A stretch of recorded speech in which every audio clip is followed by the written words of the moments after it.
জানো মা, ছোটবেলা থেকে আমার কোনো বন্ধু ছিল না। ডিরেক্টলি ইনডিরেক্টলি সবাই আমাকে ইগনোর করতো, হেও করতো। অনন্ত সেরকম ছেলে না, অনেক সহজ সরল, ভালো একটা ছেলে। কিন্তু ওর সাথে আমার মেলামেশা তোমরা সহ্য করতে পারো না। মা, আমার সমস্যা তো পায়ে, বিবেকে না। আমি তোমার ভালো মন্দ বুঝি, কেন তোমরা আমার সাথে এমন করো?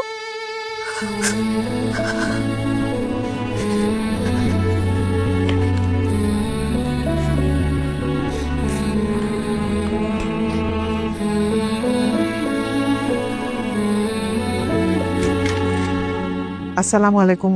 ওয়ালাইকুম আসসালাম।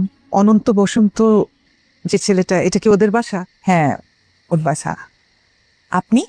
আমি অনন্তর বন্ধুর মা। ওর বন্ধুর একটা উপহার ওর কাছে আছে, ওটা নিতে এসছি। ওকে একটু ডেকে দেওয়া যাবে?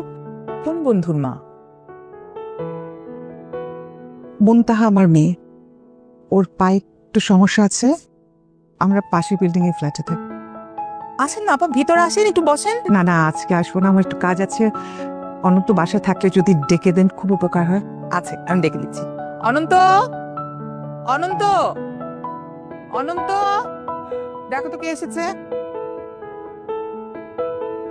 আসসালামু আলাইকুম আন্টি। ওয়ালাইকুম সালাম। বাবা, শাড়িটা দাও। মুনতাহা মন খারাপ করে থাকবে, সেটা আমি চাই।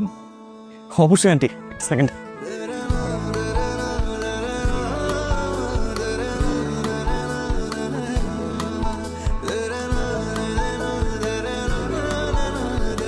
আন্টি।